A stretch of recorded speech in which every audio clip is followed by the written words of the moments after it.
उनको खास समय पर उनको जितनी मात्रा में चाहिए वो उनके द्वार पर ही उन्हें मिलेगा। भारतीय जनता पार्टी की बुराई करते करते दिग्विजय सिंह या कांग्रेस के नेता इलेक्शन कमीशन पर पहुंच जाते हैं और इलेक्शन कमीशन से वो सीधे जनता को गाली देने लगते हैं। जनता ने यदि एनडीए को इतने प्रचंड बहुमत से जिताया तो सर झुकाकर कांग्रेस के नेताओं को इसको स्वीकार करना चाहिए। मंत्री विश्वास सारंग ने आज कांग्रेस नेता दिग्विजय सिंह के उस बयान पर तीखी प्रतिक्रिया दी जिसमें बिहार चुनाव के दौरान महिलाओं को 10,000 रुपए देने की बात कही गई थी। सारंग ने दिग्विजय सिंह पर निशाना साधते हुए कहा कि वे भारतीय जनता पार्टी, निर्वाचन आयोग और जनता सभी को गाली देते हैं और यही रवैया कांग्रेस के राजनीतिक गर्त में जाने की सबसे बड़ी वजह है। उन्होंने तंज कसते हुए कहा कि यह बिल्कुल खिसियानी बिल्ली खंबा नोचे जैसी स्थिति है। सारंग ने कहा कि कांग्रेस न नेता ठीक कर पा रही है, न नीयत, और परिणाम भी सबके सामने है। खाद्य संकट पर उन्होंने बताया कि किसानों की खेती को लाभ का धंधा बनाने के लिए सरकार नए प्रयोग कर रही है। खाद को किसानों के घर तक पहुंचाने का पायलट प्रोजेक्ट भी शुरू किया गया है। वहीं वोटर लिस्ट में बाहरी देश के लोगों के नाम जोड़ने की आशंका पर उन्होंने इसे देश की सुरक्षा से जुड़ा संवेदनशील विषय बताया और कांग्रेस नेताओं को बयान देते समय सोच समझ के बोलने की सलाह दी। किसानों के हित के लिए और उनकी खेती में उनकी आमदनी दुगनी हो, खेती लाभ का धंधा बने, इसके लिए माननीय प्रधानमंत्री नरेंद्र मोदी जी और हमारे मुख्यमंत्री मोहन यादव जी का लगातार प्रयास है। खाद को लेकर भी ये सुनिश्चित करना कि किसानों को समय से उचित मात्रा में खाद मिले, ये हमारी कटिबद्धता है और इसीलिए अग्रिम भंडारण की योजना पहले मध्य प्रदेश ने शुरू की थी। खाद किसानों को मिले, समय से मिले, उनकी जितनी रिक्वायरमेंट है, जितनी उनकी जरूरत है वो पूरी हो, उसके लिए अनेक प्रयोग किए जा रहे हैं। एक अभी प्रयोग के रूप में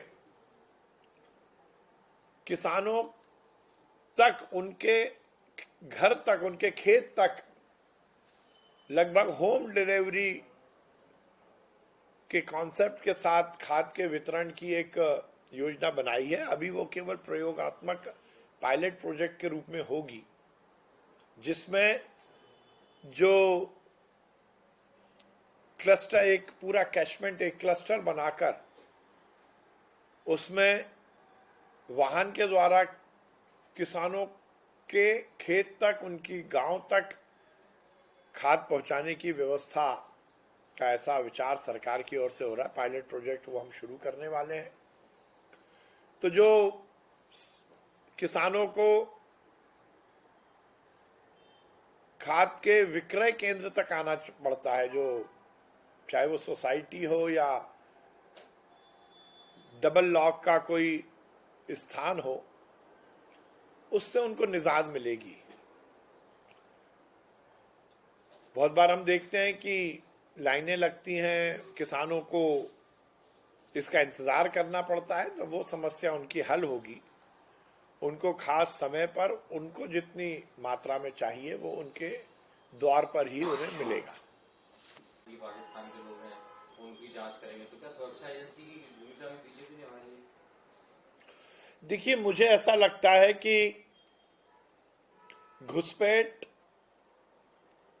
और बांग्लादेशी या पाकिस्तानी नागरिकों से जुड़े हुए विषय पर हमें बहुत ही जिम्मेदारी के साथ कोई बयान देना चाहिए। यह सीधे सीधे देश की सुरक्षा से जुड़ा हुआ विषय है। हर एक विभाग जो उसका दायित्व है वो उसका निर्वहन करता है। चुनाव आयोग का ये दायित्व है, उनकी ये कटिबद्धता है, उनकी ये जिम्मेदारी है कि वोटर लिस्ट में कोई भी गलत नाम ना हो।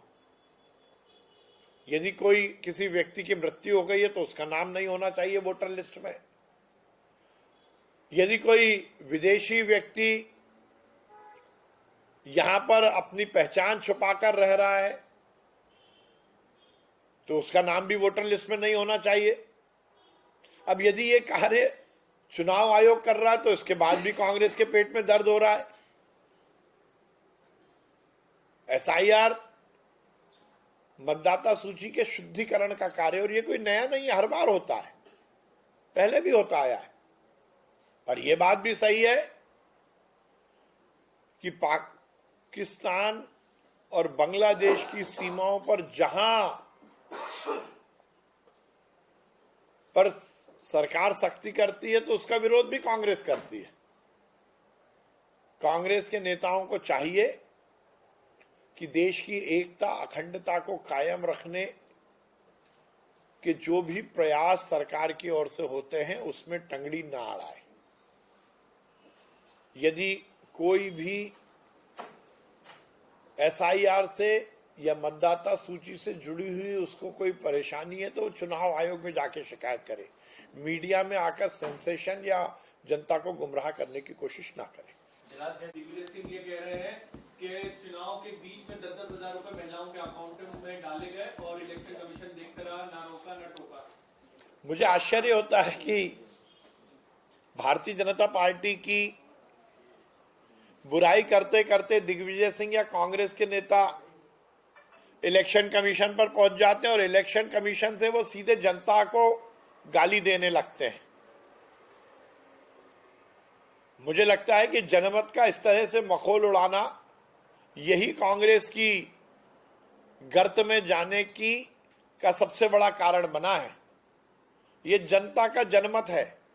लोकतंत्र में जनता जो निर्णय लेती है उसको शिरोधार्य, उसको स्वीकार करना हर राजनीतिक दल का कर्तव्य है। जनता ने यदि एनडीए को इतने प्रचंड बहुमत से जिताया तो सर झुकाकर कांग्रेस के नेताओं को इसको स्वीकार करना चाहिए। पर नाचना आवे आंगन टेढ़ा और खिसियानी बिल्ली खंबा नोचे जैसी कहावत को चरितार्थ कर कांग्रेस नेता फिर गलती कर रहे हैं। बिहार की जनता ने विवेक से, अपने स्वविवेक से ये निर्णय लिया है। जिस पार्टी का नेता नहीं, नीति नहीं, नियत नहीं, उसका यही हाल होगा। दिग्विजय सिंह जी दूसरों को गाली देने की जगह अपने घर आंगन को संवारने की कोशिश करिए तो उसका सही परिणाम निकल पाएगा। क्या लगता है ये प्रयोग सफल होगा? मैं पहले भी कहता आया हूं कि भाजपा की नकल कांग्रेस कर रही है तो उसमें अकल भी लगाए वो। राहुल जी स्वयं आए थे यहाँ पर ट्रेनिंग देने। क्या ट्रेनिंग दे के गए? यहाँ वो आए थे और जंगल सफारी में जाकर जानवरों से मिल रहे थे। अब वो जानवरों से को क्यों मिल रहे थे, क्यों जंगल सफारी घूम रहे थे? उस समय घूम रहे थे जब बिहार में चुनाव चल रहा था। तो कांग्रेस की स्थिति बहुत बद से बदतर है। प्रशिक्षण कार्यकर्ताओं का करने के पहले कांग्रेस के नेताओं का प्रशिक्षण ज्यादा आवश्यक है। ये बात भी